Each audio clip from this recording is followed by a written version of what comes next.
Hi friends, Jedarpalayam famous மீன் பார்த்திங்களா? சாப்பிட்றதுக்கு ரொம்பவே டேஸ்ட்டாக இருக்கும். இங்கே பாருங்கள், நாங்களாம் இன்றைக்கி ஜேடர்பாளையம் வந்ததுக்கே இந்த மீன் சாப்பிடணும் அப்படிங்கிறதுக்காக தான். பாருங்கள், ஃப்ரெஷ்ஷாக பிடிச்சி உடனே பொரிச்சு தருவாங்க. சூப்பராக இருக்கும் சாப்பிட்றதுக்கு. எப்படி இருக்குது பார்த்திங்களா? ஸோ இந்த மீன் அப்புறம் துண்டு மீனும் நாங்கள் வாங்கியிருக்கோம். இங்கே பாருங்கள், சூப்பராக இருக்கும், நல்லாயிருக்கும், டேஸ்ட்டாக பார்த்திங்களா?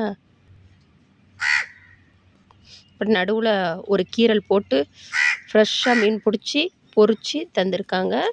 இங்கே பாருங்கள்.